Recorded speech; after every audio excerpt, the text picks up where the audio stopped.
What's up, everyone? I hope you're all having a fantastic day today. To get us started today is an interesting conversation that was shared by CNBC. According to Fortune.com, despite the ongoing crypto winter, Bitcoin supporters are certain that the future for the fledgling industry is bright. And so far this year, they've had reason to celebrate. Bitcoin's price has jumped by more than 25% in the past few weeks alone, that after a dismal 2022. But JP Morgan Chase CEO Jamie Dimon still isn't a believer. At the World Economic Forum in Davos, Switzerland on Thursday, Dimon bashed cryptocurrencies as a distraction. He says that Bitcoin itself is a hyped-up fraud. He further stated that crypto is a decentralized Ponzi scheme. It's a pet rock. Listen for yourself and let me know what you think about all this in the comment section below. What we're talking about, we pretty much always have some crypto conversation with you. I'm just curious because I don't think we've talked to you since. I think all that's been a waste of time, and why you guys waste any breath on it is totally beyond me. Because you just think the whole thing just is going to zero? Going to zero and it's fake? Bitcoin itself is a hyped up fraud. It's a pet rock. You're back to that? Yeah, really? Of course, yeah.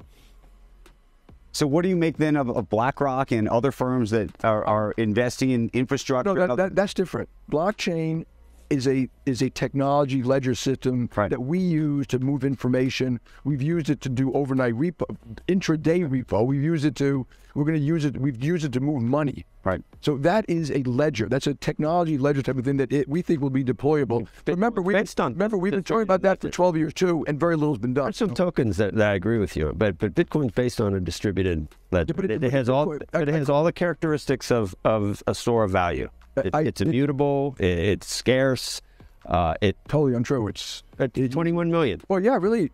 How do you know it's going to stop at 21 million? Because I've mentioned this to people. Satoshi. Everyone says that. Well, maybe it's going to get to 21 million, and Satoshi's picture is going to come up and laugh at you more. But there isn't a picture. And by then, Satoshi will have taken out billions of dollars. What was your reaction to the failure of FTX and all of that? You've seen lots of failures over the years. Different things that have happened on Wall Street and the world of finance. Not surprised at all. And I called it a decentralized Ponzi scheme. The hype around this thing has been extraordinary. But you have a lot of clients who are involved. You've all seen the analysis on Tether and the analysis on all these things and the lack of disclosures, and it's outrageous. The regulators should have stopped this a long time ago. People have lost billions of dollars. Some are, if you look at it as lower income people, in some cases. Jamie, that's a different. Saying FTX is a decentralized Ponzi scheme, and saying that crypto itself is a Ponzi scheme. That's like, Madoff created options. Crypto itself doesn't do anything. Is a pet rock. You're happy to Bitcoin. Yeah, you can own it all you want. I'm not just talking. There's a lot. It's billions of guys. I don't care about Bitcoin, but we should drop the subject. All right. Well, let me ask. As always, welcome back to Moneyside, your favorite crypto news channel. If you're new here, welcome to the XRP Army. Hit that subscribe button and turn on notifications. That way you don't miss out on our daily crypto news updates. In more interesting news today, we've got the tweet shared by US SEC. In their tweet, they said, "Today we charged Nexo Capital Inc. with failing to register the offer and sale of its retail crypto asset lending product, the Earned Interest Product EIP. To settle charges, Nexo agreed to pay $22.5 million and cease its unregistered offer and sale of the EIP to U.S. investors." According to Chairman Gary Gensler, compliance with the SEC's time-tested public policies isn't a choice. Where crypto companies don't comply, we continue to follow the facts and the law to hold them accountable. In this case, among other actions, Nexo is ceasing its unregistered lending product as to all U.S. investors. Jeremy Hogan commented on this. He was quick to point out that the SEC charges Nexo for its lending product and settles with them the same day, a $45 million collection. But isn't Nexo an exchange? What about the numerous securities that Nexo is unlawfully selling to U.S. citizens? That's okay now? Honestly, it's a little confusing. Moving forward, we got a tweet from 801XRP. He shared a clip of Ripple's CEO Brad Garlinghouse at Davos on January 19th, 2023, speaking on finding the right balance for crypto. This is a pretty interesting conversation that we all shouldn't miss out on. Brad, you have already made the distinction between XRP, the token, and Ripple, the company. You are you're a regulated entity, or you're speaking on behalf of a regulated entity. When folks talk about, these different sorts of provisions, you are the person or your various teams doing the paperwork, providing evidence of baseline trustworthiness.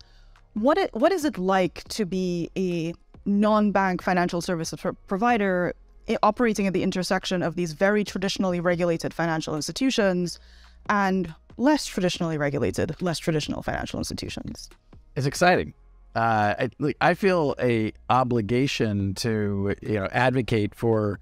There are these new technologies that we can use for the betterment of economic value to our citizens, to our businesses, even to central banks. And I think to the extent we can focus on, hey, these are new technologies that can be used in that way. Like the earliest days of the internet, can these technologies be used in illicit ways? Yes, and certainly we saw the early days of the internet and people called for bans of the internet. And to be clear, the current days of the internet as well. Oh, yeah, I guess, yeah. Although there is a much louder, higher decibel level call in maybe the 90s when people were, I think, more intimidated by how these technologies are being used.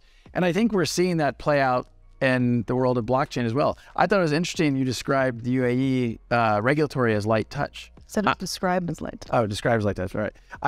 I actually give huge credit to the UAE. Do you have a VARA license? No, we do not. We might, I don't know the exact answer to that, but we do not currently. The point I would make, though, is... You do not. Thank you. The point I would make, though, is the UAE has done the work to codify what the regulations are. I think the challenge, and we discussed this before we got up here, I think the vast majority of players in the crypto space want to be good actors. But I think we have to be clear about what that means.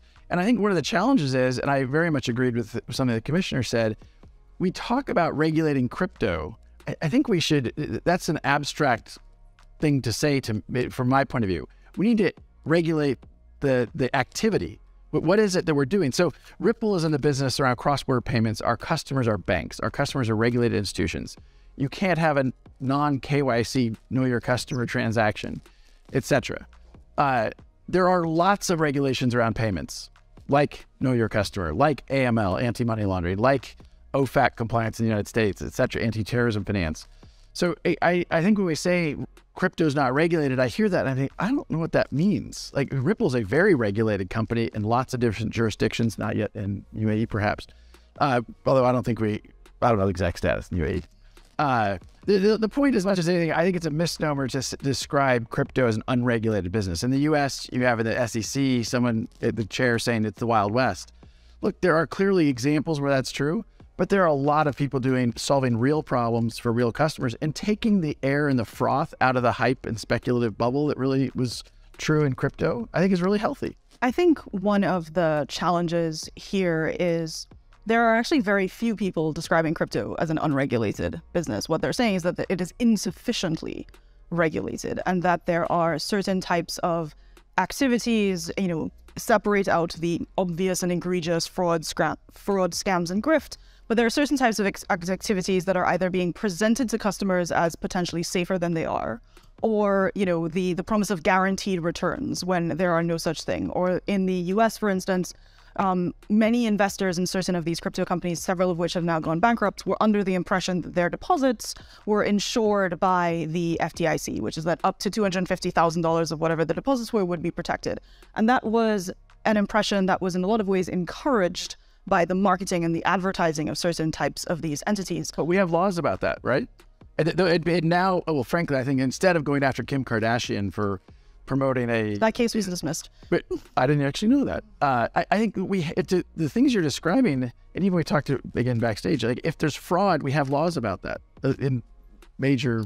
But I think what I would love to get the perspective of the commissioner on is... And now as we wind down on today's video, we've got a tweet from CoinDesk. In that video, shared alongside their tweet, we can see Brooks Entwistle, who shares Ripple's expansion plan for 2023. According to Brooks, Ripple is building outside of the U.S. very rapidly, given the opportunities we see. He adds on to say that Ripple is not going to try to chase shiny things this year. Plus, he shares Ripple's approach to helping develop CBDCs worldwide. Listen in. We're building outside the U.S. very rapidly, given the opportunities we see, but we're not going to go kind of off-piste and try to chase shiny things this year. There's no room or time for that with this kind of environment. In terms of, you mentioned CBDCs is on your radar. In what regard, how are you helping out with that? So we have an interesting approach. We realize we're not going to solve that problem for every single central bank around the world. We're very targeted. We found great interest in some of the smaller central banks around the world that are looking for a strategy, looking for a partner, looking for a technology, a side blockchain, ideas about how to go about this. So we had our first MOU signed with the Kingdom of Bhutan in my neck of the woods back in Asia. Palau is an example, but we're in conversations with dozens of central banks around the world, trying to figure out the best way to help them across this goal. They want to use XRP or Ripple Labs or to develop it? They want to use technologies that will help them help their own citizens. And so we don't believe there's any one solution for all these central banks in this technology across the world. There's places we can play. There may be a side chain to the XRP ledger. We may help in the interoperability across this. But it's going to be different at every single central bank. As always, please do your own research. And always trade safely, guys. Please keep in mind we're not a licensed financial advisor. All the videos on this channel are intended for entertainment purposes only. You can let us know what you think in the comment section below, and let's start a conversation. Thanks as always for watching. Couldn't be here without you. Don't forget to like this video, and please click on that subscribe button. And be sure to turn on notifications. That way you get posted when we put up new content. Look forward to seeing you next time here on Money Side.